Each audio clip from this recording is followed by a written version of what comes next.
All right. Well, I think you should do to this introduction. I feel like we hear my voice a lot, so go for it. Oh, okay. Well, just because the reason why I usually let you do the introduction, just so you know, is because you know the guests. You actually know the guests. And I feel like. Okay, this is why you need to bring your friends. Antisocial person. That's why. That's not. It's a lot of stress for me. Okay, I'll just do it. No, I know you know. I'm not saying it to you. I know. He has at least one. He's friends with me, so you know he has friends. You know, I mean, if I can take him in as a stray, you know that he has friends, right? Yeah, and one way more is the majority. But yeah, I just feel like I could read Munjireen's bio, but I feel like there's a different vibe. Do you see what I mean? Yes, exactly. I know. So, I know. All right. So I'm gonna go ahead and get started. Munjireen, we're usually very well put together, but because I think we just have an ease around here, we're usually more like professional than this. But okay. So why are you lying to the come lady? back again. Why? Come back again. All right. No lies. This is Friday. Jeez. Hi there. Welcome to the TheMoreSibylPodcast. This is a podcast for Blacks, Asians, and those who love them. I am Mo, and I am your host, ready to spark your curiosity as I take you on this adventurous ride of exploring cultures through the stories of my guests from all over the world. On this show, we get really personal, discussing salient issues that are relevant to our contemporary age and also building community around them. As our guests exercise courage and vulnerability in sharing their life's experiences, we hope that in turn you are inspired by them and that you get the courage needed to set your own stories free. Enjoy the ride, and thank you so much for listening.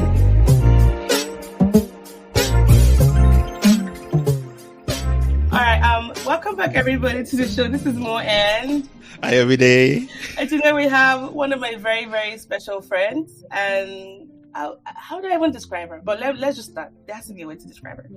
First, you should know that she's very smart.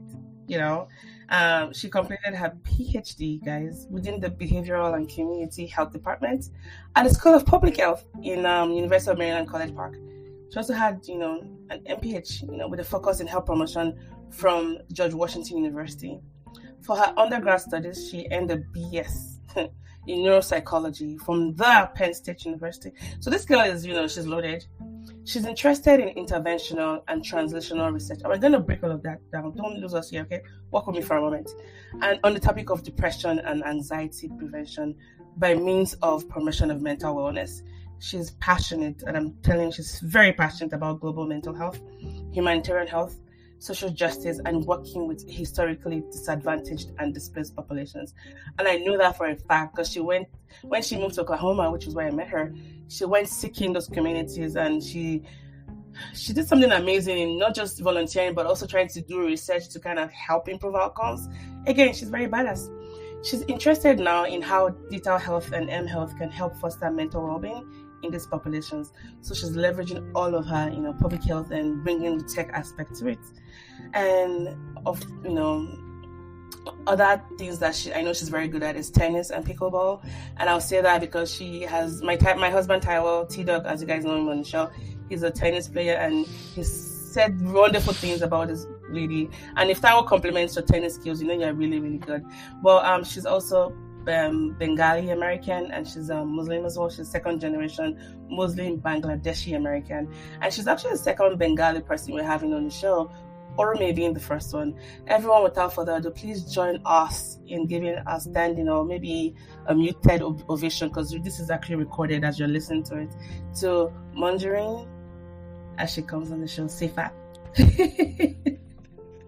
That was such a nice welcome. I was because you're amazing. I mean, I feel it's just a tiny, snippet about your life, because you do great things, and you've done great things, and it's such an honor to finally have you on the show. Thank you so much for honoring the invitation. Oh. I feel like a celebrity, to be honest. Yeah. Especially the way that you just said everything. Yeah. I think it's the way that you say things. You makes are me really cool. seem really cool. You are really cool because those But are your really, words. Like, I'm there's not. no lie there. So, anyway, it's not glad to have it. You're gonna have a hard job convincing us that you're not really You're cool funny. because at this That's point it. we are sold. Yeah. Take all our money. So I guess the very first question I would like to ask you would be this. Let's even unpack, your origin, because we know this show is about culture, right? And different lived experiences. And you come with so many of that. And second generation, what does that mean? Being Muslim, being Bangladeshi, and being American. And I'm going to do that thing of comparing your story with Ormi's story, who was our guest. She was Italian, Bengali, who's moved to Canada. So some of the questions I might be asking you will just be to almost expand on some of her experiences as well. So tell us what all of those parts mean. Yes. Wait, so question, am I allowed to ask you guys questions? Depends. Of course you can. So this is not live, by the way. Actually, I have to. I'm not sure anyone has ever asked us that. So, I'm going to say yes, just because I'm curious to know what your questions would be. What your question would be? Yes. I mean, so I saw that you guys had one of your guests was Italian Bengali. Yeah. But I didn't get a chance to listen to it yet. Oh yeah, it's fine. And so I was wondering, is she from Bangladesh or is she from the Indian She's from Bangladesh. Called Bangla. Oh, okay. She's from Bangladesh. Yeah. No, she's from Bangladesh. Wow. Yes, and her parents. Yes, her parents moved to Italy, but they're very traditional, and there was a lot of conflict. I'm gonna take this part out. So she talked about just parents trusting their kids more. Some of the difficulties she had, like, why did you take us to Italy if you don't want us to be, mixed, as it were? So she's moved to Canada now, where she's finally able to say, I'm Italian and I'm also Bangladeshi, But her parents still think I'm sure she says it like her parents think she's a little bit wayward because she's not sticking to all of the traditions and whatnot. Yeah. So I don't think we should take that part out. Is all I was going to say. Okay. And I don't think we should take out this part, but I'm saying we shouldn't take out that part. Please, Captain Obvious much. But go ahead, Munjireen. Yeah, it's okay if you haven't listened to the episode. The good thing about it that I didn't remember the episode like it was yesterday, so we can help explore more of your aspect of your life, and because I think there'll be some similarities there and some peculiarities as well. Yeah. So that's really interesting. Okay, so your question to me was, what is it like being a second generation Muslim Bangladeshi American? Muslim Bangladeshi American. Yes. Okay. Yeah, so I should say that the experience is, I think that a lot of immigrants and children of immigrants who are Muslim probably have a lot of shared experiences, but they're not all the same. And so I think a lot of people get annoyed where, there's this new show on Disney Plus called Ms. Marvel, and do you know it? Okay. The first Marvel, yes, the first Muslim character. Okay, by the way, oh my gosh, Munjireen, this dude over here is a Marvel head. Oh, I love it. You've entered into a dark hole, and I want to be a DC fan so hard right now, so I can counter both of you, but anyways, go ahead. I just want to say we need to talk about Miss Marvel on this show, and I feel like we've got the perfect guest to talk about it with. Yes, you were saying. Yeah, go ahead. Yes. So it's about a Pakistani American Muslim girl in New Jersey growing up, and I feel like some people are really behind it. I watched the first episode, and I was a little bit annoyed because I was like, this Pakistani girl is allowed to be best friends with a white boy, which, I would never be able to do. My parents would, never allow that. Allowed to, go out at night and all this stuff.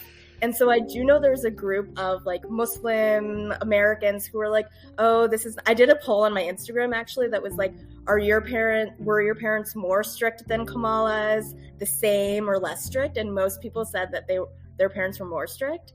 But all that being said, I think I was just jealous of her life, that she was allowed to go out and have friends when I was not allowed to do that. But overall, for the culture, I think it's great. They do so many great things in there, integrating the mosques, someone stealing shoes from the mosque. That actually happens. I love it. I'll say to a friend of mine that I love that scene because, pretty much all my Muslim friends have had that experience. Yes! And I was like, why is this so real?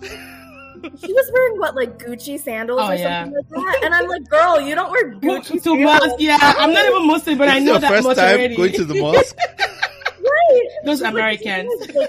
10th pair getting stolen. That was the American part of her, not the Pakistani part of her that came out. Yeah, so there are lots of small things in the show that I feel like Muslims can relate to. I watched with my best friend from college who her family's Hindu. She's not religious. And so she's like, what's a jinn? Do you guys actually believe in this? And I'm like, tell her the Islamic history behind it. So it's fun. Yeah. But yeah, so that's just to say that everyone's story is their own. And like, right, like I don't relate to Kamala because her parents were like more free than mine were. So I don't want to offend anyone by saying like, this is how all Bangladeshi Americans are. But yeah, like it was interesting because I think similar to your last guest that you were just talking about, like my parents really wanted to hold on to the traditions of Bangladesh. And my mom was always like, why did we come to this country? Like, you guys are becoming too Americanized, blah, blah, blah. But then at the same time are like, we live here and I grew up in a really small town, Williamsport, Pennsylvania, that had like 5 immigrant families growing up and everyone else was like majority white, maybe like 10% African American, if that. So we became Americanized.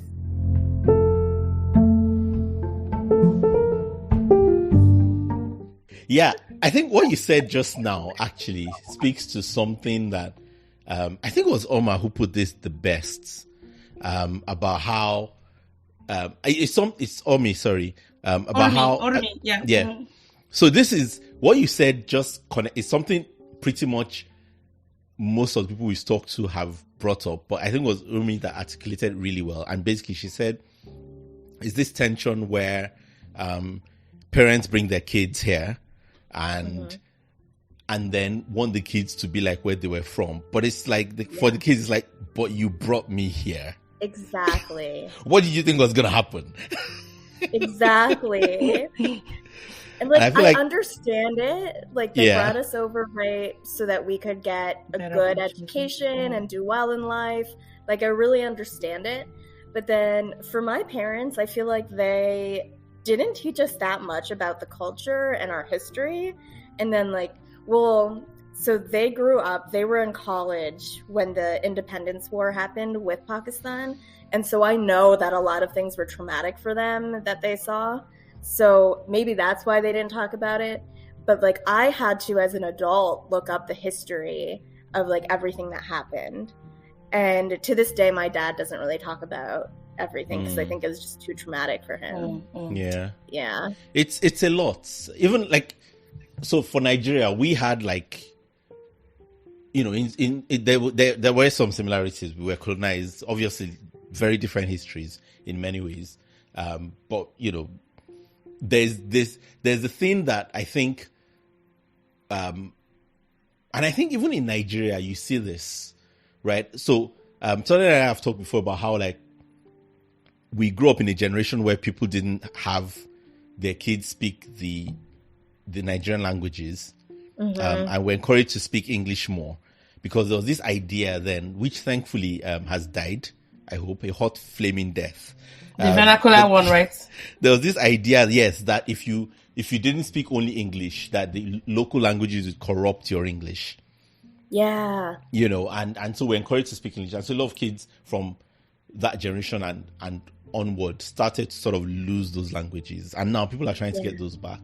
But I think for me, that gave me some insight into what happens when parents move here as well. Because if we're doing that at home, imagine what for parents who move here.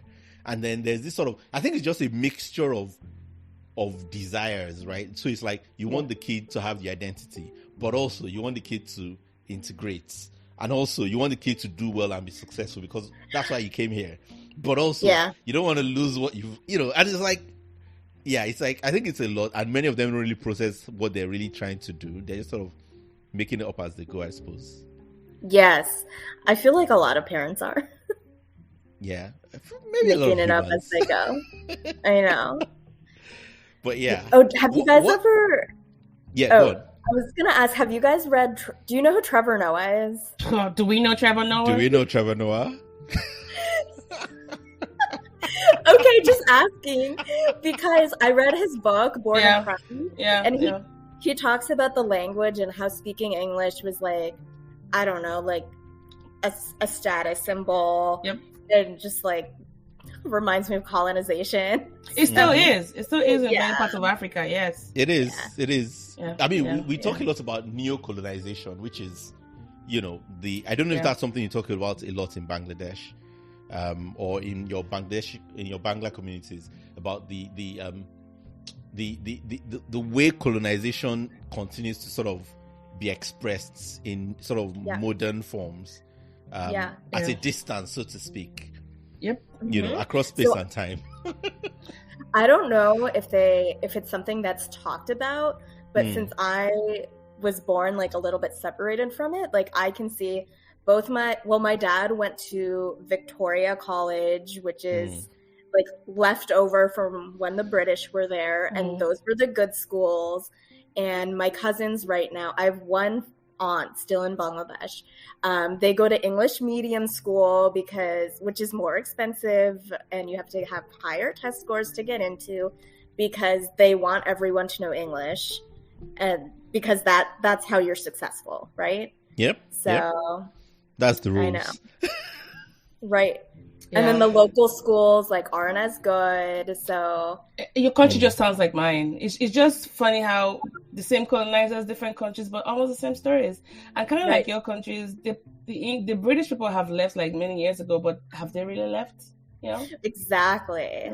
Yeah. The mindset is still there. And also, like, seeing how my parents view white people is really interesting, because I can tell. So like my parents were always very strict about like religion. We have to marry someone Muslim. Like I was only allowed to spend the night at like the 2 Muslim friends' houses that I had growing up.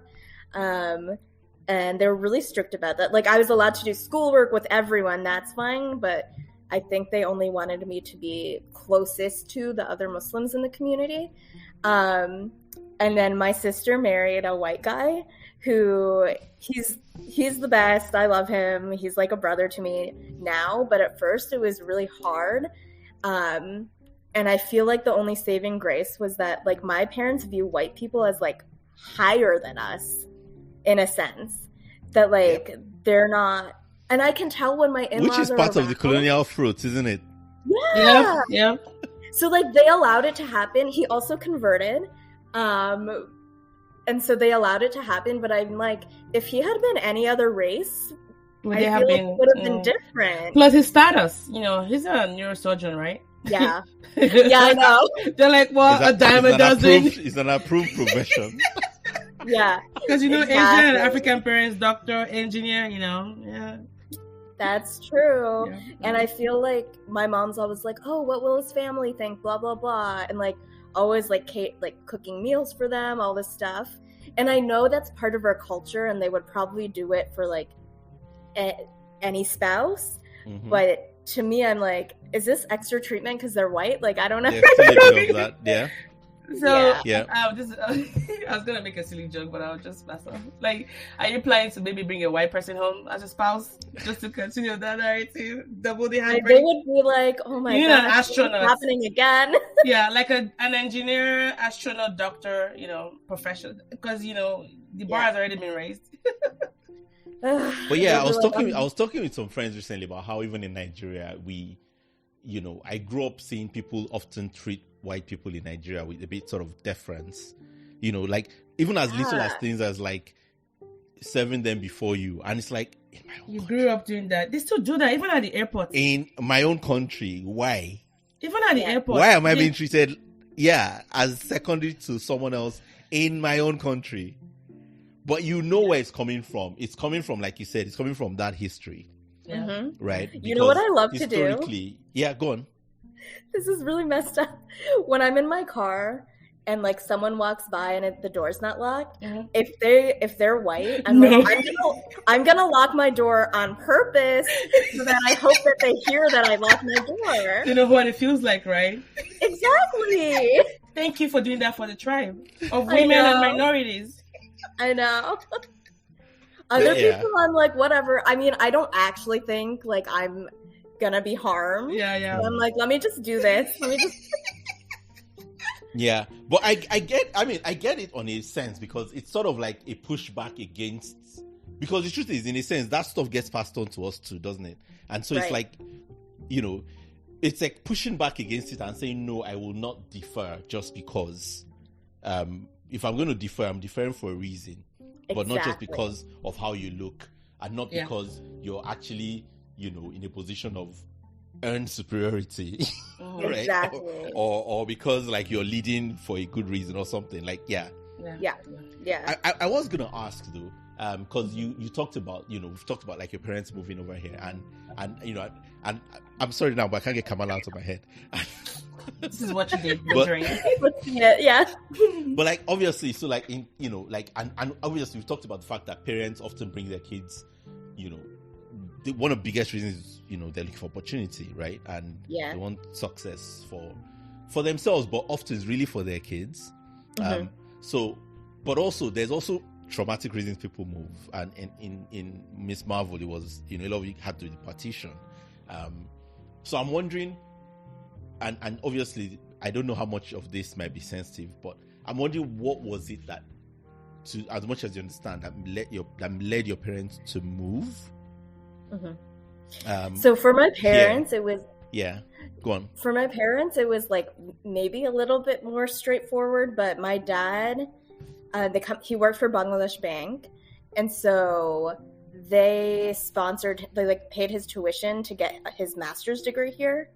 And so under the assumption that he was going to do his master's and then he did his PhD here and then he was supposed to go back to Bangladesh. But then I think my parents saw that the standard of living here was better and like more opportunities for growth for their children. And then they decided to stay. So like my sister, two of my siblings were born before in the States. And then they decided not to go back to Bangladesh. And then they had to like pay back the tuition. Yeah. But so they really came for my dad's education. Yeah. Came for the education and stayed for the kids. I stayed for the kids. Yeah.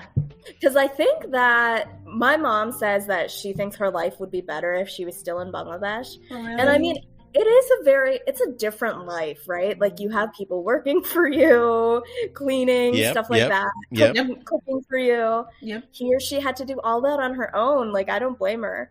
But I think the population is it's such a dense country, and everything that's happening with climate change, like we've been having those huge floods, people are getting like expelled. It's just it's a very competitive place to grow up. Like, if you want to do well, you have to be the best. Yeah. Yeah. And, like, I think my dad was the best. And my mom also did, like, really well in school. Yeah. And so, your mom has a PhD too, right? My mom has a master's. Master's, yeah. I mean, you're well decorated in your family.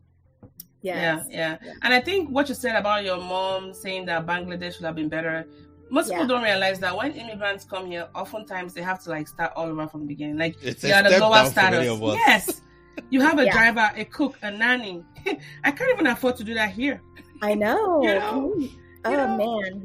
It's hard. Yeah, it is.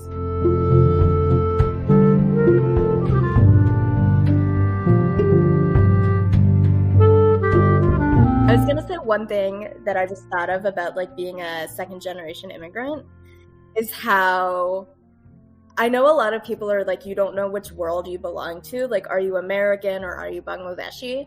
And I've always seen myself as like Bangladeshi American, a combination of the two.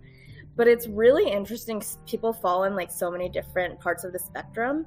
So like I grew up with, when I went to college, I met this girl who's Bangladeshi American, and her life is a lot more like mine is. Maybe her parents are slightly less strict in terms of religion, whatever, but we did more or less like the same things. And then I moved to Philly and I met this girl who's like, she was born in Bangladesh. And then I was over at her house and we're going to eat like rice or something. And I was eating with my hand, which is like traditional, what we do. And she's like, oh, wow, I thought you would need a spoon. And I was so offended. I was like, so like the Bangladeshis, there is I don't know what it is, like the viewpoint that I'm not Bangladeshi enough, right? Yeah. The Bangladeshis will always be like, oh, this girl's Americanized. She like won't be able to eat with her hand, even though I was able to. And then the American people are always like, oh, like, does your mom cook a lot of curry, blah, blah, blah, you know? So yeah. What's that not American enough, not. No, I'm thinking of the Britney Spears song, Not Yet a Girl. Not Yet a Girl, no, yeah. I'm not no longer a woman and not yet no longer a girl. It's like that, but culturally. Yeah. Quick one though. You said Bangladeshi American. Would it have mattered if you had said American Bangladeshi? Like, was there an order to your, or it just didn't matter?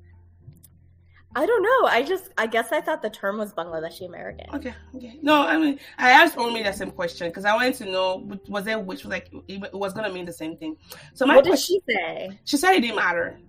Yeah, she calls herself Italian Bengali. It didn't matter how she did it. Interesting. Yeah. Okay. Yeah. And I think it's that thing of first author or last author, like, depending on the journal, right? Which one has more weight. Oh my gosh, I'm such a nerd. My question was, because you kind of already touched upon it, I might as well expand on it. So what are those things that, say for example, if somebody were to see you for the first time, what are those things they probably misconstrue about you? Oh my gosh. Where do I even start? So I wear the headscarf, the hijab. Yes. So everyone thinks thanks for saying that actually, because most of our, well, I suppose they'll see it but when we put the picture on. The video, because people can't see you right now. Yeah. She's always adorned in beautiful scarves, by the way. Yeah. Oh, yeah. Yeah, so I wear the hijab. And so everyone that meets me assumes that I'm this like ultra conservative Muslim, which I don't know. I don't view myself that way. I view myself as very moderate in most things. Like, I'm even politically, I'm liberal, but I feel like I'm a moderate liberal. I don't know. But I'm a Bernie Sanders fan, you know? So people would probably be like, yeah, she's very liberal. I can see a lot of Muslims just going like, Right. So people see me, and then first they don't know where I was born. I think people usually assume that I'm from Bangladesh until I speak, and then I don't have an American, and then I have an American accent. Yeah. And then everyone will always ask the question, where are you from? I'm like, Pennsylvania, always. And then you say Williamsburg, and it's like, ooh. I know, right? And they're like, oh, what I meant to ask is where are your family roots? And I'm like, I just wish people would just ask what they wanted to ask. Just get to the point. I don't know. I remember what's your genetic blueprint, you know? Yeah. I was going to say, what's, I want stories. I want specifics. What's sort of the weirdest or dumbest or just whatever it was that made it sort of stand out in your memory as wow, you mean that actually happened? You opened your mouth and that came out, or whatever. I don't know. That came tumbling out. Good for you. Okay, so this is on a dating app where I think it has a space to put your nationality or family origin or something, but mine was blank. And then this person is like, "Where are you from?" And I was like, "Oh, I live in Oklahoma," because I really thought that's what they were wanting to know. And then they're like, "Oh, you were raised there?" And I'm like, "No." I was like, "Hell no." Oh yeah, I shouldn't swear on the podcast. No, it's okay. I was like, no. I was like, I was not raised in Oklahoma. I'm from the Northeast. And then he's like, oh, so where were you born? And then I'm like, Pennsylvania. It took 5 levels. I was like, are you just and then I was fed up because at that point I knew what was happening. And so I was like, are you just trying to figure out where my family's from? We're from Bangladesh. And then he was like, oh, I didn't mean to be offensive. And I'm like, I'm not offended. I just wish that you had been straightforward. And it's I don't know. I wonder why it's so important, specifically on dating apps and getting to know people for the intents of marriage. Why does it matter where someone's from? It really just bugs me. Especially considering that the US is so polycultural, right? Chances are people you will meet are not from here. The way that people are going. The thing I find funny is, so I don't know if this happens in the UK, or in the US, but in the UK, people will often say that they're from where they've lived for a long time. Which I found interesting when I came here. because in Nigeria, you're from where your parents are from, right? Like where you're from doesn't change, but here it's more mutable, apparently. And so after a while, when people would ask me where I was from, especially when I wasn't, because I was in Edinburgh and then I moved to Ipswich. So when I was in other places other than Edinburgh, people asked where I was from, I'd say Edinburgh. Yeah. Just to mess with them. Yeah. Yeah. Especially because like my accent sounds nothing like Edinburgh or England or UK or anything. Like it's clearly not from here. But I don't care. And then I just love that moment of like 3 seconds of like, okay, what do I go from here? Right. Yeah. Like, I think it all depends on context. When people from Oklahoma, when people from Oklahoma assume that I'm from here, ask if I grew up here, it's like kind of hurts me. I feel like I was in DC for like 7 years before this. And so I'm like, no, I'm from DC, but I'm not. I'm like from Pennsylvania. I get the feeling you feel about Oklahoma like I feel about Ipswich. Oh yeah, everybody in Oklahoma, everybody that's not from Oklahoma, because I share those exact views in Munjireen. Like, I don't want to be here. Like, I make it known that I like just moved here. Do I look like I'm from here? But is it not obvious to you? I mean, in fairness to us, when people hear that because I came from Austin, right? The people that even live here, what are you doing here? Like, they don't even have any faith. Wait, what do Oklahomans call themselves? Oklahomans or Okies? Or Okies, right? Because I think I've heard Okies before. Yeah, but I don't like you calling them okay people. You will trigger a lot of people by calling them okay people because it's like, oh yeah. Apparently there's a thing. You can't call them okay people. Oh yeah, I feel like you've just given Munjireen ammunition now. So Okies, Sooners, don't call them boomers. Yeah. It's just it's a totally prideful thing, which I don't want to be a part of it. Do you feel like? So I want to ask about your academia, or maybe I'll let Tolani ask that. But I want to ask, do you feel like, before we go into academia, do you feel like these issues have played out as well in academia, but like in terms of because I feel like, for you, like you've got 3 things, right? I worked with a junior doctor once who was female and Asian, and one of the things that I realized, because I'd worked with a female doctor who was white female, and I remember realizing, so I work in a male ward, right, and with severe mentally unwell people, and there was a whole different level of experience that she had because of her being female, and that was for the white female. And then when the Asian female came, obviously there was now being white and being Asian, and like you are, you're Bangladeshi, you're Muslim, and you're female. So how does that play out in academia, which I think is already hard, I think, for if you're a woman, if is my understanding of that. But then you're also 2 other things in terms of your identity, the complexity of identity. How does that play out? If that's something you want to talk about. So I think that in terms of, so I will say I'm like very not new to academia, but this is my first, like I'm still a postdoc. So I haven't been applying for like faculty jobs, which I think is a very grueling process. And so maybe some of this would come out more, where like I've heard from my friends who are like women of color, like this person offered me a job and I think it's because I'm Black. And so, but I haven't gotten to that place yet. I feel like along my training route, it's been a little bit, I haven't run into any issues being a woman. Yeah. I feel like public health is like majority female. But it's funny because I feel like almost all the other students that I was with in my cohort are female, but then the faculty is like half men, women. And then the people in charge are usually men. Or usually white men. Yeah. But my department at UMD, they try to do a really good job and like try to have diversity. I think our current department chair at where I got my PhD is a Black man. So they try. I think I've been lucky because I went to GW and UMD, which they're both like diverse, really DC, and so those places are diverse. Yeah, that helps. Exactly. But then I moved to Oklahoma and I was applying, and during the interviews. Sorry, that just made us laugh when you said, "I moved to Oklahoma," because it's a running joke. And then during the interviews, one of my biggest concerns was like, I could tell that the people are nice at where we work, that I was going to get great training. And I was like, what is it like? There was only one other postdoc who's an Asian female. And I was like, what's it like? Like, do you feel safe?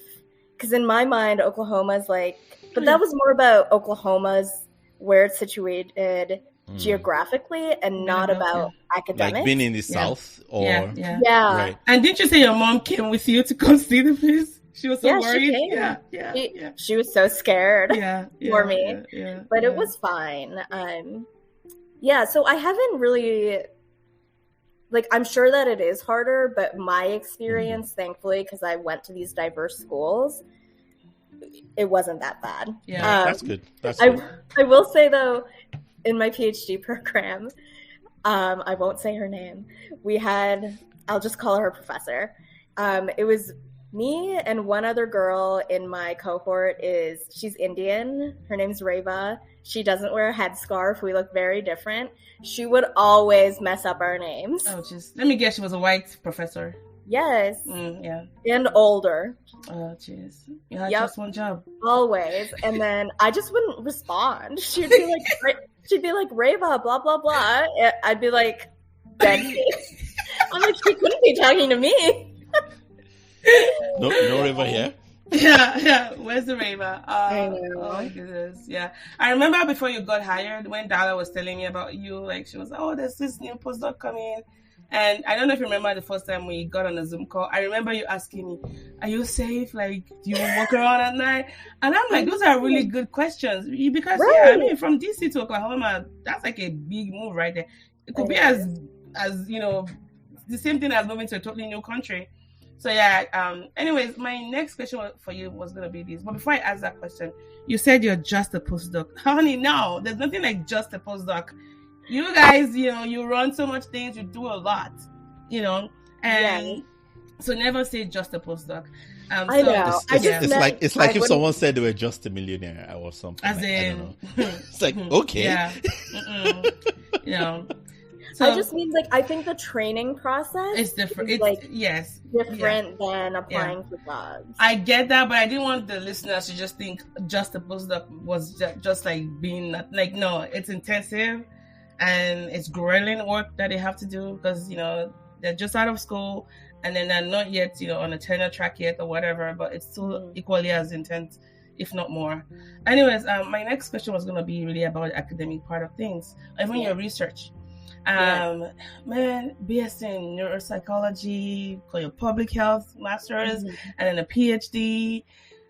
What got you started in just public health? And I don't want to do that whole, what's the word? You know how model minority and Asians and Blacks, where you have to go a certain route. Were you on your path to medicine? Because I know your sister is also a doctor. Were you on your path to medicine, or you've always been so interested in public health? And then I was going to follow up with questions about your research and things you do in the community.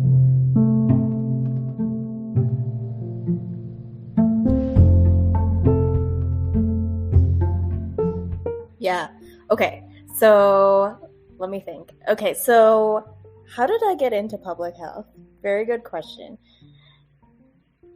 One thing that I just realized. Okay. So to answer your question, growing up, when I was super young, I wanted to be a veterinarian because I loved animals. And then I realized that a lot of being a veterinarian is you have to put down animals. And so I was like, nope, not doing that. So then my next thing was like, from a really young age, I want to be a doctor, right? And so a large part of why I wanted that is because that's what, in my small community of immigrants, all of the uncles were all doctors, and one auntie, they're all physicians, right? And then my dad's a PhD and my mom's a master. They're both professors. And I felt like my parents held those physicians and surgeons to like a higher place. So even though my parents were never like, you must be a doctor, I got the sense of how much they valued it. And so I was like, I have to take this challenge on myself. And like, because if I was anything else, like my parents wouldn't respect me. But they never said that. That was like me interpreting how highly they value it. Which is something that I only just realized. Like, before I would tell myself the narrative that like my parents kind of like led me to believe that I had to do that, like, not really. Like, I could have interpreted it a different way, right? And I thought that like I didn't have any autonomy growing up, but maybe I had more than I thought I did, you know? But my brother and sister, who are older than me, they're both physicians. My sister always wanted to do it and she loves it. She's a neurologist. My brother, I think he wanted to do also my parents were like, so they held up being a physician, but then they also held up getting a terminal degree. So like, I don't know what they would do if I just had a master's or just in quotes had a bachelor's. Like, I feel like they wouldn't be okay with it, but I don't know. I would have to ask them. Actually, I think my parents explicitly said that like you can't just get a bachelor's, like you have to do something beyond that. But yeah, so right. In any case, I was like, medicine is the path for me. I thought that's what I wanted. Even though like when I shadowed doctors, I was not excited about it. And like I tried to convince myself that I was excited about it, but I wasn't. Yeah. And if I had just been honest with myself, I wish I had just been more honest with myself, but I had like deluded myself into thinking that I thought it was so exciting and fun. Yeah. So I actually applied to med school, got in. Wow, I didn't know that. Oh, I didn't tell you this? No. Yeah.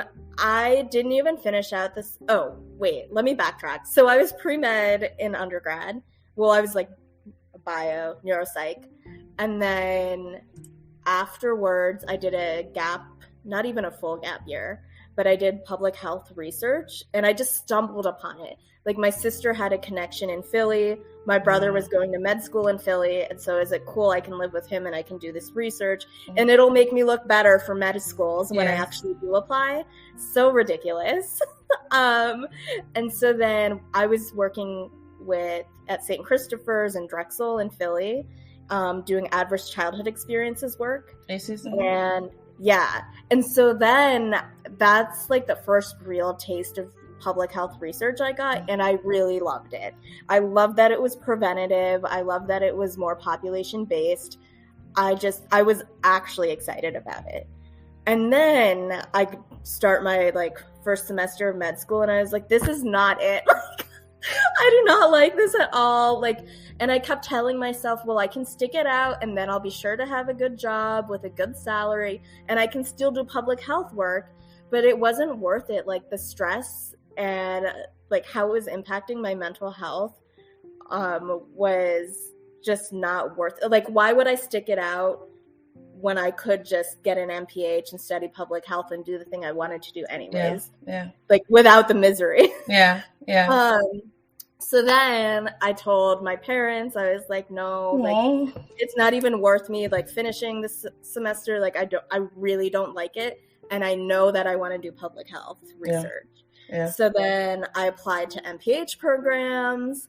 My mom was like, do the MPH to PhD one. Yeah. And I was like, I don't know if I like it that much. Like maybe I'll be fine with just an MPH. I don't know what I want at this point. And then my dad stopped talking to me. He didn't talk to me for like 6 months until I got my first acceptance letter, which was, I think, mailed to him. And like I got a scholarship. It was so rude. He was like, I think you're making a terrible mistake. Like, I think you should just stick it out and like do it. Because to him, and I understand, it meant financial security. Yes. And like being a doctor and being in the medical field is like a very straight path. And he doesn't know anything about public health. So to him, like to a guy who comes from a village, who like worked his way out, like it's and probably always so has that scary. not awareness of this Yes. could happen. Yes. Exactly. Yeah. Yes. I get that. Yeah. Yeah. So It's one of those traumas that we talked about at the start. Yep. And Yeah. I think we can even punctuate here and talk about maybe for non-immigrants like us, that non-immigrants listen to this podcast, they might be a little bit shocked that your parents can do that. Understand that we're coming from countries that are not fully developed, and there's no intergenerational wealth to fall back on. Our parents want us to live life, in a full and independent way, financial security. So them wanting us to go study courses like, being a doctor and all that, it's because they want us to, not rely on them in the future, because they have nothing most of the time to give us. Yeah. So yeah. Like I don't want the takeaway message to be like, oh my God, her parents were so strict and like made her do these things. No. Like It's like a lot of it. It's because of where we're coming from, Yes. It's that knowledge of there's no safety nets for many people. Exactly. And even though we are Bangladeshi, so you're and we're Nigerians, we understand what you're talking about, because our parents too are like that. Right, Yeah. exactly. Like I think that my parents both chose economics because at the time that was like the most successful career that they could have. Yeah. And so like this idea of like being interested in what you're studying, like I don't think that was a thing for them, They were like, this girl saying Are you interested in suffering? Public health? What's that? I'm sure they probably thought you were going to end up working in a coffee shop.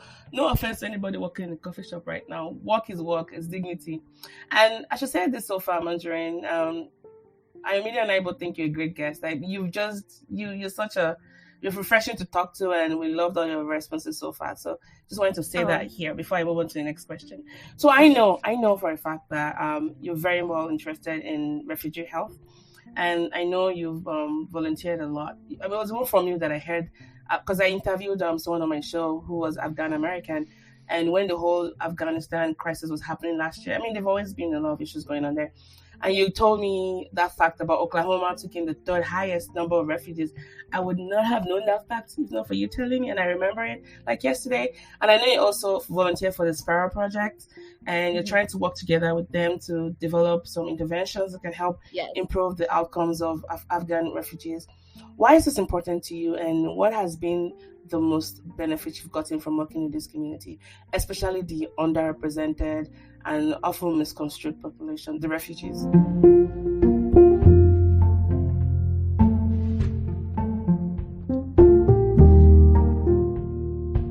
Yeah, I think it's a lot because of like my identities, being Muslim and like being Bangladeshi less so, but being Muslim.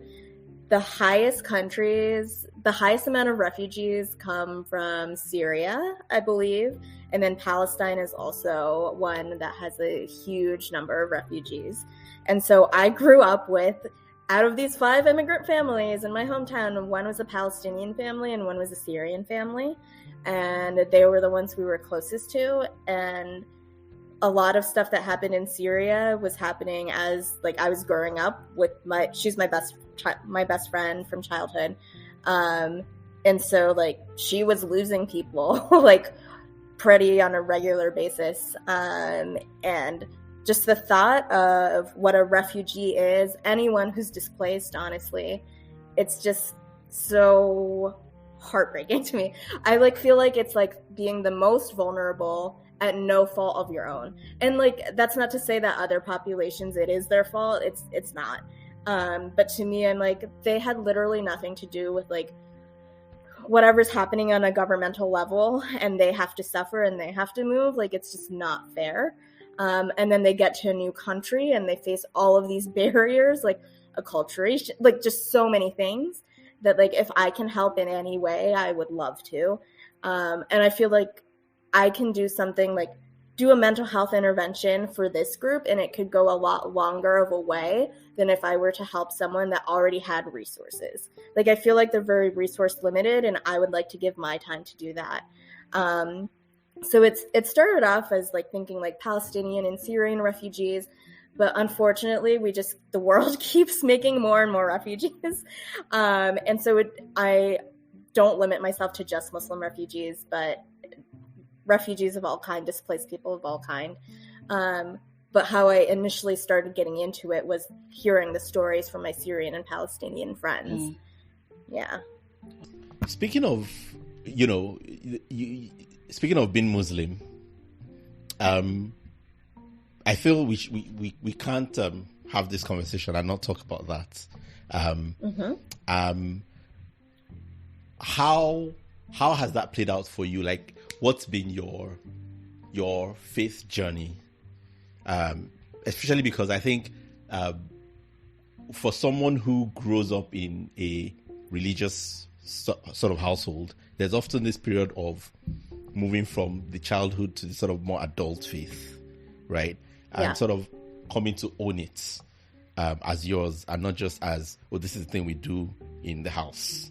And sometimes it's the period in between of, I'm not doing this anymore, I don't care. I don't know how much of that was your story, so I'm just curious to know what's that story been like for you? Yeah, it's definitely been a journey. When I was young, when I was young, to school, I would wear a headscarf even before. So you technically don't have to. Some people debate whether you have to at all or not. But generally speaking, before puberty, you don't have to wear the hijab. But I wanted to, because I was my mom does, and I looked up to her and I wanted to be like her. So I wore it, and I was proud of my religion. Without knowing much about it, though, I'll say, when I was young. And then I started going to Sunday school. I learned a little bit more about it, but I was young and I don't know how much I took to heart, but I knew that I didn't want to be I was strong in that I was I won't let other people make fun of me for this. And then of course you get older and start caring more about what other people think and going on your own journey. So then in college, I was I'm not really sure what I believe in. I went to a school in central Pennsylvania, and so I actually took off my hijab one of the first few days of school, and my parents caught me. I was gonna say, did they find out? That was my first question. How did they find I can only imagine. Because I'm dumb. Did they die? You took a picture or something and posted it on. No, so they dropped me. Actually, I had moved in a week before, but then they were visiting. But they were bringing my brother to school. We all went to Penn State. And then I had to go to an orientation thing. And so my roommate was oh, just don't wear. Oh, and I was wearing short sleeves, which is another thing you're not. Wow.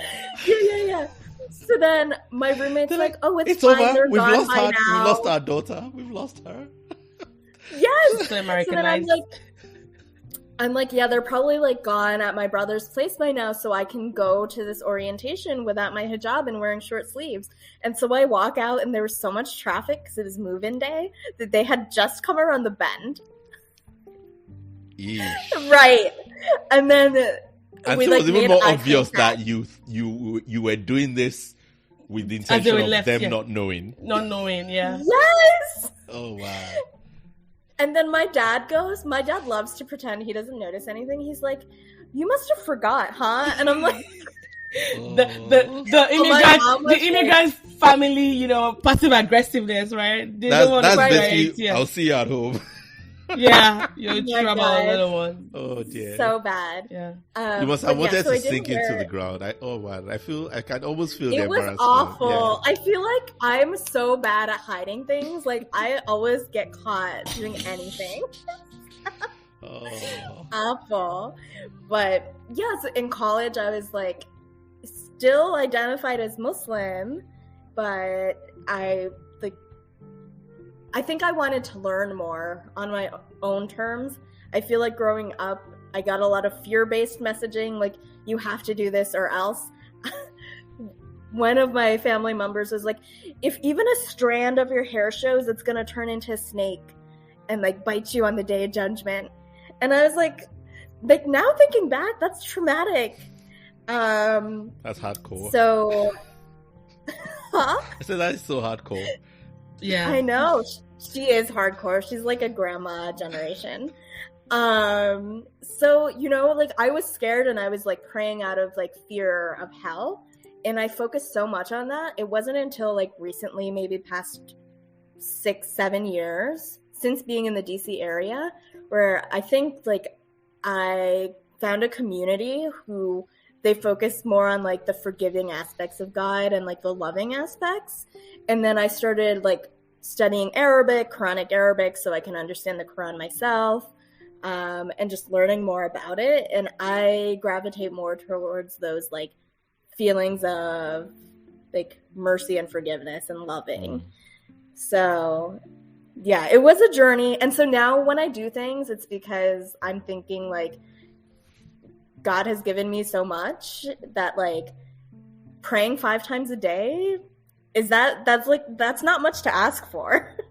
Like I have like decent health, I have family, I have like I like life. Yeah. Like it's a small thing to do. Yeah. So like now I do things more out of gratitude than as a response, not as a sort of negotiation tactic. Payback. Yeah, exactly. Yeah. Exactly. Hostage situation. I think for most of us too that wants to go through that, like I think the way I likened my faith journey to be was when I was with my parents, it was like the collective insurance. You know, I was under their insurance, but when I left, it was like, especially when I came to the US, I had to start figuring things out for my own. So I went through that crisis of just having to shed some religious part of it away and find out what was personal to me, but also not just too personal, but how can I share my life and also walk in that faith. And it seems like you have gotten to that point where it's personal to you now, and but there's an appreciation for at least your parents getting you started on that path. Yeah. Oh, okay, that's really it. I'm actually done with all my questions, but I know Ayomide is probably gonna have my head on the pike if we don't end with Miss Marvel. Yeah, so I'm gonna let both of you duke it out while I just mute my mic. Nerds unite. I don't know what do you mean by duking. We're not duking anything out. There's no fight here. There's no fight here. Just go for it. There's beef coming from you. I feel that. But, you know. Yes. Just like, nerd it out. Really, Mo? You like DC Comics? No, really? actually, I like she likes Marvel, suffering. I don't. No, but I hate to acknowledge it to Ayomide. Don't tell him that I like Marvel. I just want to always be like an adversary, so that way you can have things to talk about. This is one of the things that helps our friendship. You know, one person has to be the advocate, the devil's advocate, and I do that for him. So he's very much welcome. So let's talk about Miss Marvel. I know he has a lot of things he wants to gush about. Yes. Well, I want to hear your thoughts on it, because so there's a lot I relate to, obviously. Even though in many ways I'm not anything like Kamala. I'm not female. I'm not Muslim. I'm not the child of an immigrant. But yet, I have lots of friends who are parents of, you know, children that they've either raised here or had here. So, and I relate to her parents actually, but I also relate to the children's struggle because I'm close to some of the kids. And even though I'm not Muslim, I relate to some of the, like, you remember that episode with the different types of categories of people in the mosque, or in the Muslim community? Like, like you have those in church as well. Like, do you know what I mean? Like the super serious, like hardcore gangster types, and then the ones who are just like, whatever, we're just here because we have to be here. And then the ones who are just like, you know, like, and of course the aunties, because there's always the aunties. You know? But like, I wanted to ask, like, what do you love about it? What do you so it's kind of 3 questions. What do you love? What are you surprised by? And what do you have issues with? In any order you wish. Let me think. I think she's answered the last part though about the you'd like that, wouldn't you? Have a white friend and your parents home back an eyelid and go out late. Right. I'm like, when he texted, he's like, meet on the roof in 10. I'm like, meet on the roof? Why? First there's no roof, and then there's no going out after 7 p.m. I was texting with my friend, and she's like, did she go out the window for that meeting too? Or she used to use the door? Like, I don't know. But it's funny. I mean, it's not even like, it's fine. That's her story. Like, am I jealous of this teenager with more freedom than me? Yes. But that's fine. What I think I really love about it is how they have these like little snippets of our culture, like the mosque shoes that we talked about. There's that one part when she faints at dinner. Do you remember this part? And then her brothers like get the zamzam and like start doing a little prayer. Yes. And I'm like, that was such a deep cut. Yes. I'm like, wow, I can't believe they brought up zamzam water, but like it's true. And then did you know zamzam water? Liters? It's like holy water, I think. I may be wrong. Correct me if I'm wrong, but my understanding is sort of like the Muslim version of what Christians would call holy water. Holy water, yeah. Water you've prayed upon. Okay. Yeah, so it's like when Prophet, I think Ibrahim, left his wife in the desert with their son. Yeah. And she was searching for water. Right. This like spring of water came out. Right. Okay. Yes, and we like believe it's unable to be tainted, and also like it'll keep flowing until like the day of judgment. Right. But that's not common knowledge. Yeah. And so I was like, it's so nice that they put that in there for like the cult, like the for the small culture. subset of people that will know. It's so nice. But the context, you can sort of guess what the water, like, I don't know what this water is, but it must be special. Yeah. Because they're bringing it out for like the desperate situation. Yeah, and I think maybe another part is that I like how Hollywood has actually, well, I'm not going to say Hollywood, but at least Disney, they've done a good job of making their cast more diverse and their writers. Because they should have done even that behind the camera as well. Like, the writers especially, because you can tell that the writers know what they're talking about. Yes, probably they had a Muslim on there that knew about them. A Muslim? I feel like the whole writing room is Muslim. Probably. There has to be a white person over and over that. Let's not lie about ourselves because it's Disney. Yeah. Yes.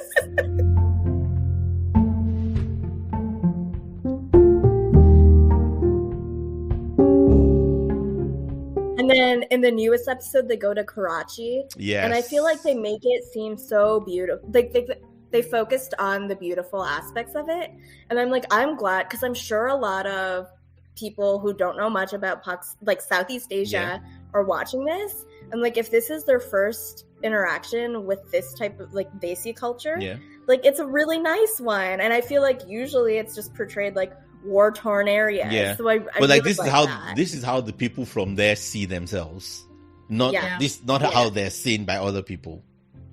Right.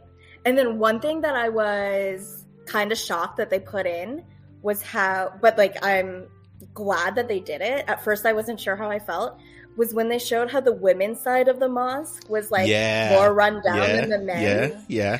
But then I was like, I really like the way they dealt with it because that is true. I've been to mosques where like I'll be going in through the front door and then people will be like, oh no, like the sisters' entrance is here to the side. And then I'll be going into a basement. And like, I do not like that. Why is the clear disparity between that? I mean, it's like the female bathroom is actually cleaner than the male bathroom. Oh yeah, patriarchy, never mind. Yeah.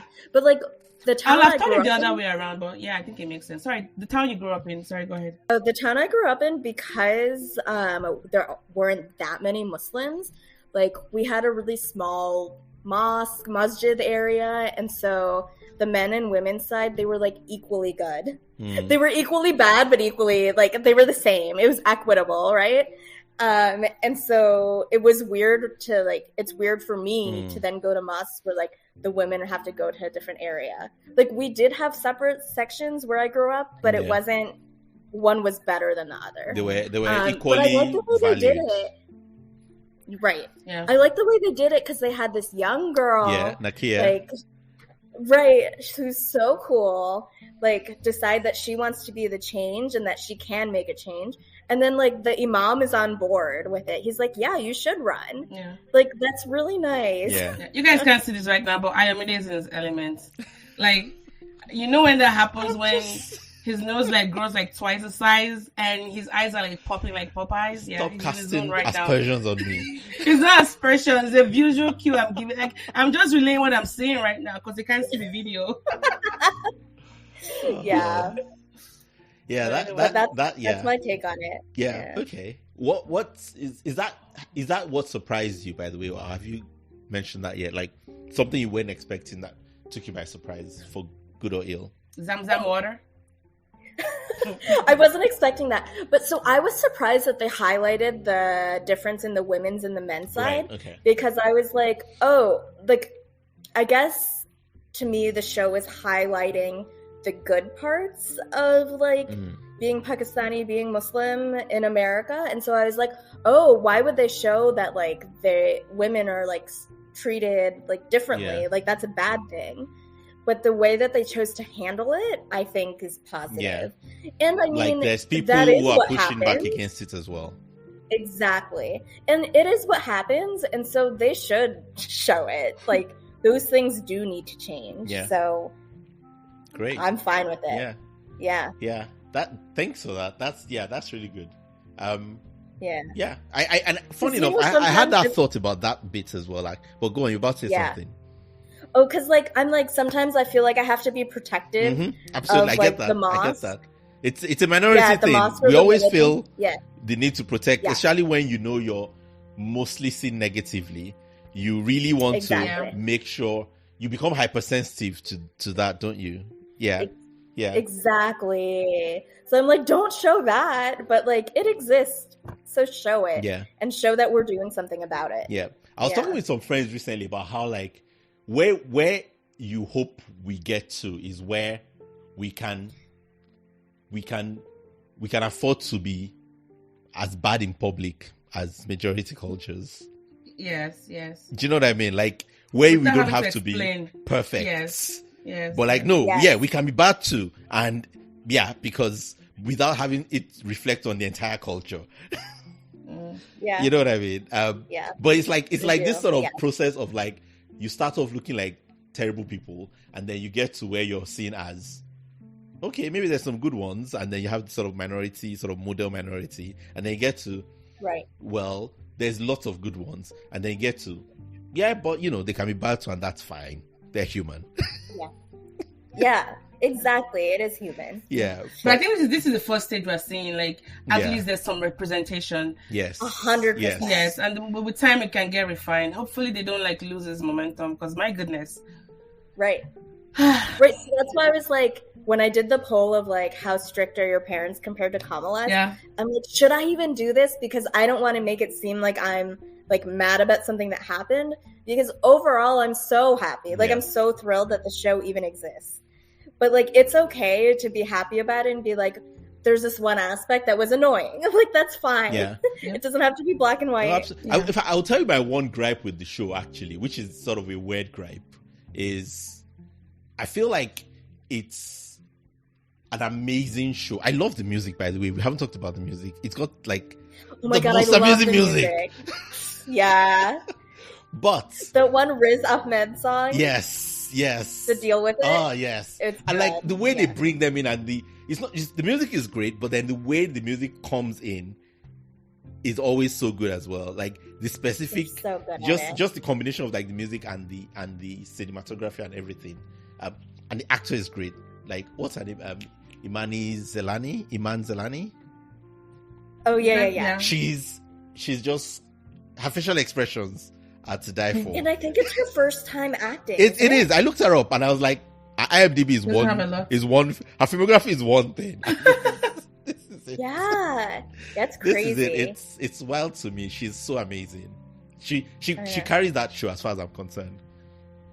But It's crazy. my only I'm 1 degree. Oh, go ahead. no, go ahead. I was gonna say I'm like 1 degree separated from the actor that plays her brother. Whoa. Because the friend I was telling you about who's Hmm. really similar to me. Is it Fawad? That I met in Fawad college. Khan? I don't even know his name. Sagar.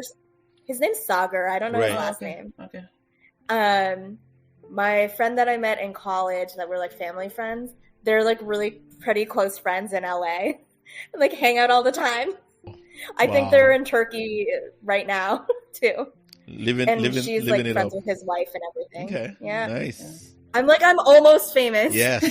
Yes. Own it. Yeah, micro famous in the moment, Yeah. by the way. You know. Like, Well, after being on your podcast, I am famous.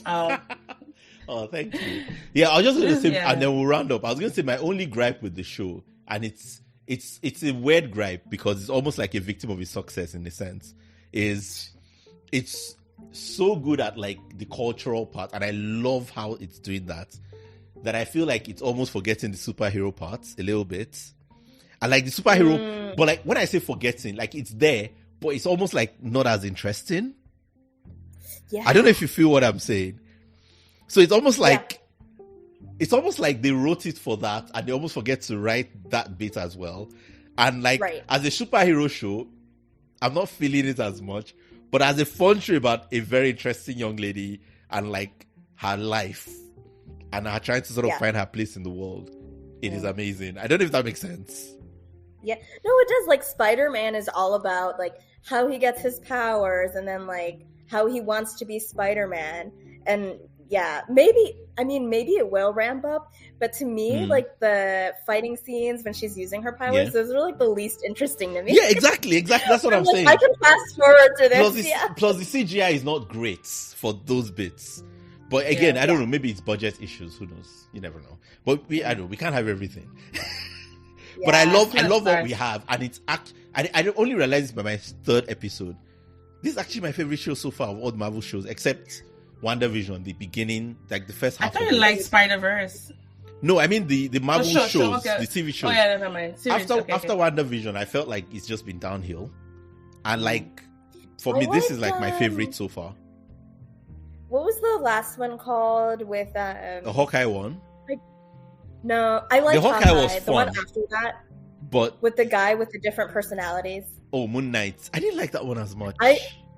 You didn't like it? No, I like that one. I didn't like it as much. It was weird, and maybe it's because I'm also in psychiatry, and so psychiatry things tend to annoy me a little bit because of how much they get wrong. And then most personality disorder things just like, oh, come on, not this again. It's constantly always lowering his eyes, by the way, when he watches those things. So it may have been that for me. It might be because my brother's a psychiatrist and he cannot stand, as soon as anyone in a show brings up psychology or psychiatry, he's like, I can't watch this anymore. Yeah. And he just doesn't watch. There's a few good ones I like Iron Man's PTSD in Iron Man 3 was amazing and well done. Most personalities that I tend not to like as much because it's very rare, but people just love it for stories because it's fun narratively. So, but it's overused. Yeah. Meanwhile, in real life, most psychiatrists will never see one. That's how common it is. So you would think it's super common from the way shows are always going on about it. But it's like, it's like, come on, can we tell other stories? Oh, is it the DID? There's so much more to mental illness than... Is it DID? Yes. Oh, yeah. Than this thing that most people don't even see. I've never seen one. Yeah. Most people don't see one. Some people even dispute if it's a real diagnosis. Yeah. That's how rare it is. Right. You know, so, but yeah, that's just me griping. Don't mind me. Yeah. Munjireen, this has been so good. Yes, we can keep you on for like another extra hour. You're so fun to talk to, and your speaker quality, by the way, Ayomide and I have been texting back and forth. What mic are you using? Yeah, what mic are you using? Oh, I'm using my Dell, my work laptop. No. Whoa. See, it's a Dell, right? Ayomide, dead to Apple. Apple could never. So there's another thing Ayomide likes. No one can be perfect. He has vices. He likes Apple products. Yeah. So I don't like Apple products. Defects. Correction. I like Apple. Well, see that there you go. That's another part of the problem. I feel like that may be worse, but whatever. I'm owning it. It's just showing the chronic nature of your problems. But anyways, this has really been fun. It's been so good. Your enthusiasm, just your person as well, and your insights. Yes. Thanks, guys. Yes. You guys are sweet. Thank you. This is fun. Thank you. If there are any other times you want to come back on the show to talk about issues that particularly okay, so I think we should do one once I get my data back from the Afghan needs assessment. Yes. Then Let's do it. It finally was approved by IRB. Congratulations! That took a short time.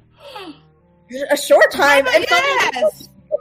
It took so long. Girl, IRB. It's been less than a year. Girl, that's a short time for Oklahoma. Okay. Girl. It's just so hard to do this like a different culture and language than your own. So my dissertation was in Bangla, so at least I knew that. Yeah. But like Dari Pashto, I don't know that. Farsi. So, they speak Farsi too, right? Yeah. But so the most common are Pashto and Dari, so I did that. Yeah. it's just Did such you have a to do the process, and then you translating have- and back translation thing? And that back, you have to do that. Yeah, That thing is Exactly. so Part of the process. it's Yeah. complex. Yeah. And how many speakers are there in Oklahoma that are quite good? So, okay, you know what makes it even worse? So there's like, 1,800 people in Oklahoma City, like 1,000, a little bit more than 1,000. But 90% of them don't read or write. So they can speak it, but then they don't. Exactly. So I'm doing all of this for what? Like 20 people will be able to read and take my survey, but then the rest... It's still something, right? The rest I'm going to do interview style. Oh, so can get that. Yeah. Right. So, but we'll bring you back. Alhamdulillah, it's finally like in the process. Yes, we'll bring you back. We'll bring you out. Well, guys, this was a show. Yep, and we can talk about the end of Marvel. Sorry. Yeah. Marvel. And the Marvel movies, because she's going to be in the Miss Marvel, the next Captain Marvel movie. Yes. I didn't know that. Yes. I think it's going to be called the Marvel. Oh my god. That's cool. Yep. So she's going to be in a big proper movie. That's great. Yes. Good for her. Good for her. Oh my God, I love yes, it. Absolutely. But, and good for the culture that we finally get positive representation. Yes. We're waiting for Nigerians, by the way, because we make up. Wait, is Trevor Noah Nigerian? He's South African, but Nigerian immigrants in the US, we make up the largest share of Black immigrants in the US, and that's going to change the ethnic, diversity, especially for the Black population. Come 2054, because we went from 806,000 Nigerian Black immigrants in 1995 to 2.5 million in 2016. So 5.2 million, yeah. So that's really changing the ethnic composition. But anyways, it was nice having you on the show. And this has been the show with Mo and Ayomide. Catch you guys and the wonderful Munjireen. TheMoreSibylPodcast. Yes, and Munjireen. All right, I'm gonna